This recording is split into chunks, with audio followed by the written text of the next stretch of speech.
네, 감사합니다. 우리 고용노동부 장관님, 예, 이번 4차 재난지원금 예산 편성과 관련해서 예, 우리 고용노동부에서 나름대로 추진하고자 했던 내용 중에 예산에 반영되지 못하거나 좀 부족한 부분은 없습니까? 뭐 저희가 추진했던 사항들 중에 부족한 부분도 있다고 생각하고요. 그 부분에 대해서는 저희도 의원께 별도로 한 말씀드리겠습니다. 그래요. 저는 이제 이번 추경 내용 중에는 뭐 다양한 사업 비목들이 있는데 특히 이제 고용노동부 차원에서 일자리 창출과 관련된 부분들이 꽤 많이 있어요. 근데 이 중에는 이제 양적으로는 많은데 질적으로 이게 제대로 관리될 수 있겠냐 이런 우려되는 부분도 있고 또 뭐 지역 맞춤형 같은 경우에는 이제 지자체 공모 절차를 거쳐야 되기 때문에 이번 예산 편성은 신속성을 주요 이제 차관사항으로 보고 가고 있는데 그런 부분에서 이런 내용들이 신속성 문제를 해결할 수 있을까 이런 염려되는 부분도 없지 않아 있는데 거기에 대한 장관님의 구상은 좀 어떻습니까? 저희가 이번 추경 예산의 경우에는 굉장히 시급성이 중요하다고 생각을 합니다. 그래서 물론 최종적인 예산 심의는 우리 국회에서 의원님들께서 심의해서 결정을 해주시겠지만 하여튼 그 결정에 대비해서 필요한 사전 절차를 내부적으로는 준비를 다 마무리하고 국회에서 최종 의결이 되면 바로 집행할 수 있도록 저희가 준비는 하고 있다는 말씀드리겠습니다. 공모 절차나 이런 부분들도 예, 지금 미리 준비가 돼서 행정 의결이 되면 내부적으로 바로 하고 조치가 있습니다. 가능하도록 예. 좀 준비를 잘해 주시고요.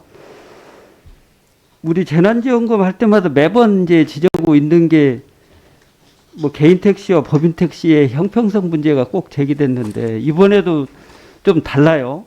이거 반영 못하는 특별한 이유가 있나요? 저희도 형평성과 관련돼 있는 문제를 재정당국하고 많이 논의를 했었습니다.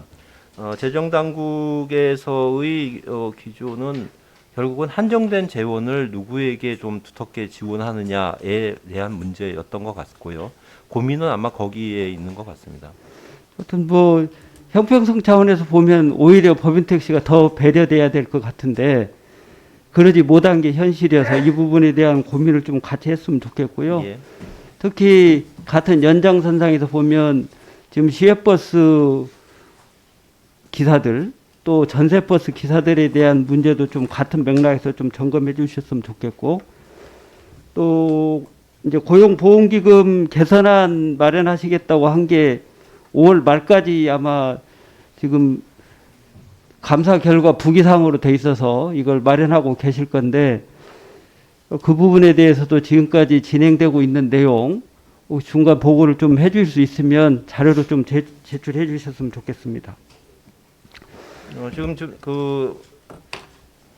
고용보험 기금 재정 안정화 방안은 관련해서는 지금 안을 저희가 만들고 있는 상태입니다. 그래서 그 안을 만든 내용 가지고 저희도 관계부처하고 또 논의가 필요한 사항도 있어서 그런 논의를 거쳐서 안이 그래도 마무리되면 좀 의원님께도 중간 보고도 좀 드리고 뭐 너무 확정된 다음에 하면 또 중간에 개발 여지가 없기 때문에 그 과정 속에서 알려주시고요.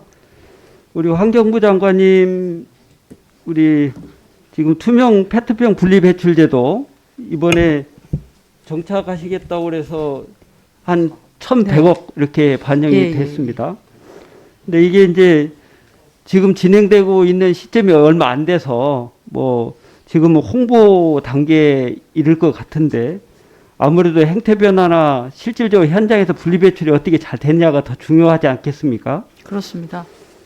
뭐 지금 보면 이제 총 대상이 한 17,000만 단지 정도 되는데, 17,000 단지 정도 되는데, 아마 전수조사가 됐을 것 같아요, 여기에 대해서는. 그래서 전수조사 됐을 때, 현재 시행되고 있는 비율은 얼마인지, 또 최근에 아마 지자체 회의가 있다고 계획상으로 돼 있습니다.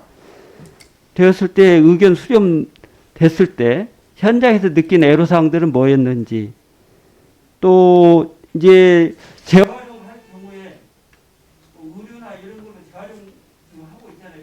네, 그렇습니다. 네네. 재활용 시에 의류 같은 경우에는 이후에 미세 플라스틱 문제가 또 생기는 거 아니냐는 우려도 좀 있는 것 같아요. 그런 부분에 대해서 우리 장관님 염두에 두고 계시는 내용이 좀 말씀 주시죠.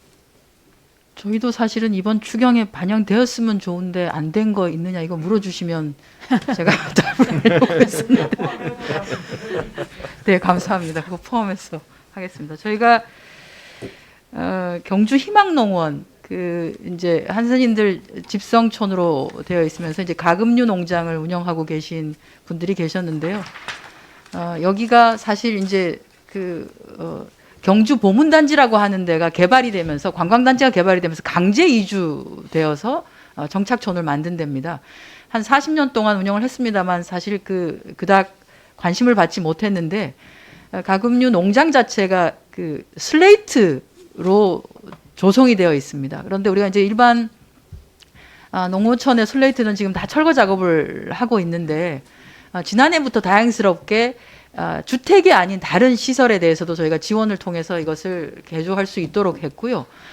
특히나 이제 올해의 경우에는 이 가금류 농장의 AI 때문에 마침 여기가 좀 비워져 있는 상태이기 때문에 요때 새로운 가금류가 들어와 있지 않았을 때 이것을 다 개조를 해주는 것이 좋겠다 싶어서요. 이번 추경에 아예 이제 정부안으로는 반영이 되어 있지 않습니다만 의원님들께서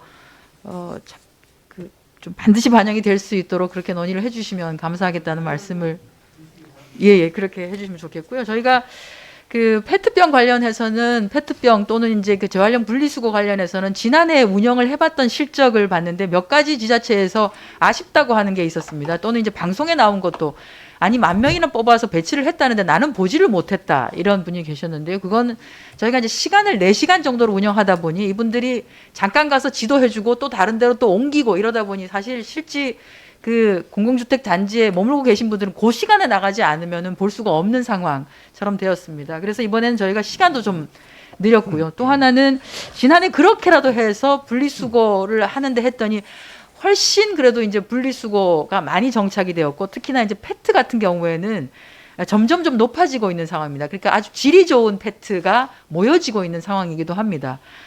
올해 말에는 저희가 개인주택 단지까지를 이 분리수거 시스템을 정착을 하겠다고 하고 있기 때문에 실제 지자체는 이렇게 합니다. 그러니까 공공주택, 공공단지가 아닌 지자체가 지정하고 있는 재활용 뭐 마당이라든지 거점 수거 지역이라든지 하는 데가 있습니다. 그래서 여기에서 이렇게 분리수거 지도도 해주고 이거는 되고 이건 안 되고 이런 것들을 해주면 훨씬 빨리 정착이 되지 않겠느냐라고 하는 그런 요청들이 좀 있었습니다. 그래서 그런 것들을 감안했었고요.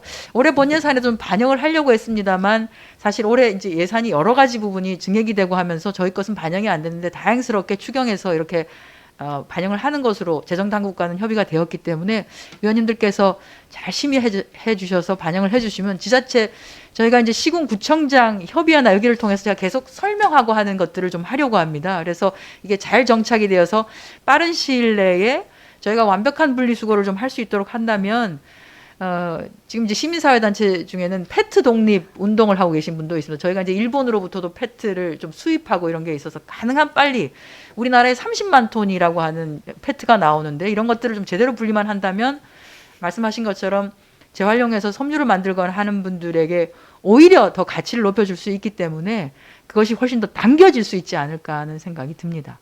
네, 윤준병 의원님 수고하셨습니다. 다음은 더불어민주당 윤미향 의원님 질의해 주시기 바라는데요. 네. 지금 저희 공청회 진술인이 진작 오셔서 지금 대기하고 계셔서 질문하시는데 좀 참고해 주시기 바라겠습니다. 예. 네.